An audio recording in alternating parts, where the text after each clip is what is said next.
नमस्कार दोस्तों, आप देख रहे हैं IB24 हरियाणा चैनल। झज्जर में किसान और पुलिस के बीच आया बड़ा मामला। झज्जर में एएसआई ने बुजुर्ग किसान को धक्के मार मारकर किया बेइज्जत। किसान के बेटे ने उठाए आवाज, एएसआई के खिलाफ हो मामला दर्ज। हरियाणा के झज्जर में किसान के बेटे ने पुलिस द्वारा किए गए दुर्व्यवहार के खिलाफ आवाज उठाई है। खेत में बिजली निगम के टॉवर लगाने को लेकर एएसआई ने किसान को धक्का दे दिया और जबरन उसे खेत से निकाल दिया। किसान को धक्का देते समय उसके बेटे ने वीडियो भी बनाया है। किसान ने धक्का देने वाले एएसआई के खिलाफ डीसीपी को शिकायत दी है और एफआईआर दर्ज करने की मांग उठाई है।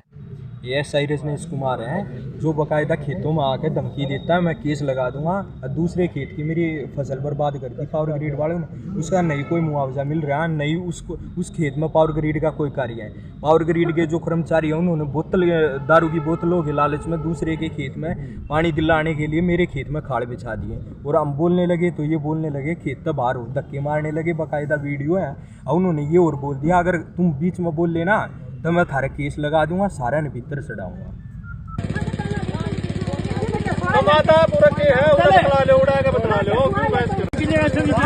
कोई ना कर उड़े चलूंगा उसका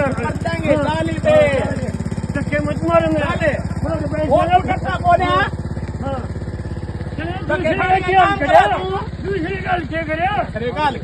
दूसरे में चेक ले रहा हूँ तू धक्के मत मारे मेरे कर लेने दो, इनका काम तो कर लेने दो।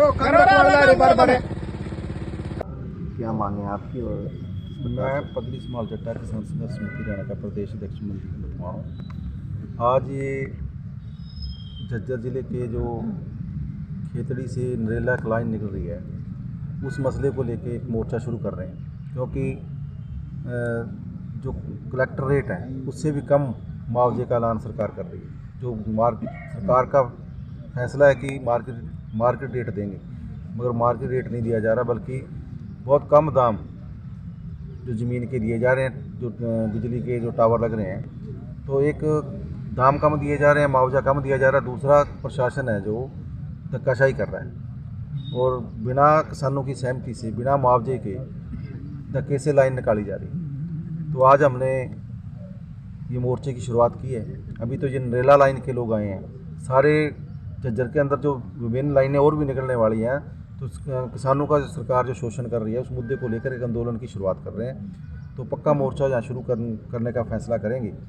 तो जब तक मुआवजा नहीं मिलेगा, उचित मांगें नहीं हमारी पूरी होगी, तब तक इस मोर्चे को चलाएँगे। और जो लाइन का काम शुरू किया जा रहा है तो हम मांग करते हैं कि तुरंत प्रभाव से उसे रोका जाए। जब तक किसान को उचित मुआवजा नहीं मिलता तब तक लाइनें ना निकाली जाए। और सरकार की इस धक्केशाही के खिलाफ एक बड़ा मोर्चा का शुरुआत हम करने जा रहे हैं।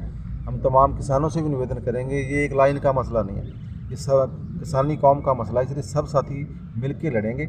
आने वाले समय में इस आंदोलन को और बड़ा करेंगे, काम को भी रुकवाएंगे, क्योंकि जब तक किसान की जेब में पैसा नहीं गया, मुआवजा नहीं गया, उचित मुआवजा नहीं जाएगा, तब तक लाइन निकालना भी एक धक्केशाही सरकार कर रही है। तो उसके लिए आज झज्जर डीसी कार्यालय पर इस आंदोलन की शुरुआत कर रहे हैं। अनिश्चितकालीन धरना? हाँ, अभी फैसला कर लेंगे।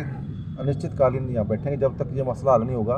इस आंदोलन को और बड़ा भी करेंगे, ये यहाँ बैठेंगे नहीं, इसको और बड़ा भी करेंगे और लोगों से भी अपील करेंगे कि ये अभी तो ये 35-36 गाँव हैं के लोग हैं, ये 35-36 नहीं है बल्कि हर किसान का मसला है। यदि किसान को दिक्कत आ रही है तो सब किसान एक दूसरे की मदद के लिए मैदान में आए तो अपना ये मसला हल हो सकता है। इसलिए सब किसानों से भी निवेदन करेंगे इस मोर्चे में आप शामिल हो और उचित मुआवजे तक इस आंदोलन को हम चलाएंगे। कितनी एकड़ ज़मीन ऐसी है जहाँ से वायरिंग गुजर रही है और पोल लगे हैं? 35-36 गांव आते हैं इसमें, तो लंबा चौड़ा एरिया है। और जिसमें जो ज़मीन की कीमतें हैं जो मार्केट रेट बहुत ऊँचे हैं ज़मीन के, तो मार्केट रेट के आधार पे देने चाहिए। सर मुख्यमंत्री बयान दे रहे थे भी हम मार्केट रेट के आधार पे किसानों को मुआवजा देंगे, मगर अब मार्केट रेट के आधार पे मुआवजा नहीं मिल रहा, बल्कि मनमर्जी की जा रही है। तो इसी संबंध में आज आंदोलन की शुरू कर रहे हैं। आंदोलन दोबारा नए सिरे से शुरू करेंगे और इसका ये रूप बड़ा धारण करेगा, क्योंकि सब लोगों को साथ लेके आएंगे।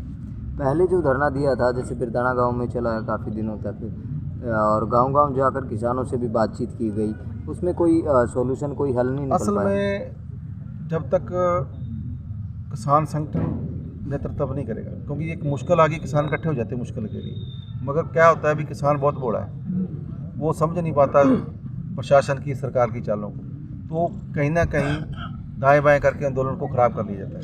तो हम चाहते हैं भी एक संगठन के आधार पे, एक यूनियन के आधार पे जब आप लड़ेंगे तो फिर वो फैसला ठीक होगा, क्योंकि किसान वैसे ही मतलब कॉमन बात है कि बड़ी संख्या में किसान लामबंद नहीं है, तो इसी का फ़ायदा सरकार प्रशासन उठाते हैं। तो हो सकता है उधरने की क्या कमियां रही हैं, क्या सफलता रही है, मेरे को उसमें ध्यान नहीं है, मगर अब जो ये आंदोलन चलाएंगे, ये सामूहिक लोगों की इसमें शमूलियत करेंगे और जो फैसला करेंगे वो यहाँ के स्थानीय लोग करेंगे। ये बोलते थे, हर बार हम जितनी बार आए हैं वो ये बोलते थे कि भाई 10-12 किलोमीटर की एरिया की रजिस्ट्री है वो चलेगी। तो हमने वो रजिस्ट्रियाँ इकट्ठी की, वो रजिस्ट्रियाँ लगाई है और वो रजिस्ट्रियाँ वो नहीं मान रहे। भाई बोल रहे हैं हर एक गांव की रजिस्ट्री चाहिए, मतलब 10 किलोमीटर 5 किलोमीटर कुछ तो वैल्यू होगी। जो कमेटी जो बनी है, इन्होंने किस हिसाब से रेट तय किया है उस रेट से बिल्कुल खुश नहीं, क्योंकि किसी गांव का कुछ तय किया, किसी गांव का कुछ कह दिया। इसमें कुछ पहले वाले आंदोलनों में कुछ नेता शामिल थे, उनकी इसमें कुछ चली है तो उन्होंने अपने एरिया वाइज रेट मतलब तय किए हैं।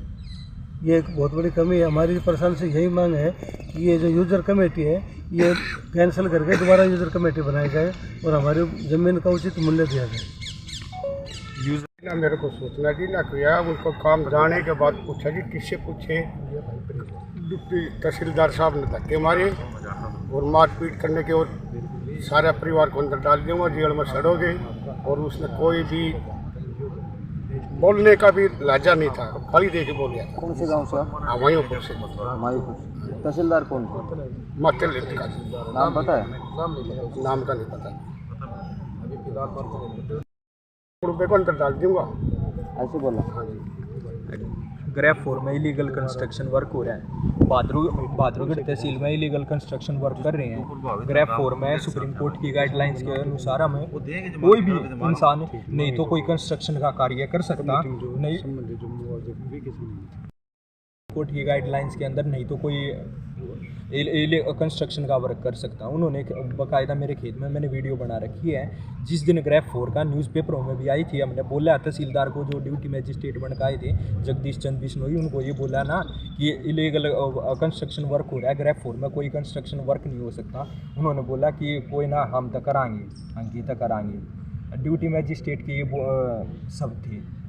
इलीगल कंस्ट्रक्शन वर्क हो रहा है, उस पर पहले तो जगदीश चंद बिश्नोई पर कार्रवाई की जाए, उसके बाद हमारा रेट डिसाइड किया जाए और यूज़र कमेटी को कैंसिल किया जाए और नई यूज़र कमेटी का गठन किया जाए। उसमें फार्मर इंक्लूड होनी चाहिए, जो न्यू यूज़र कमेटी का गठन है। धन्यवाद।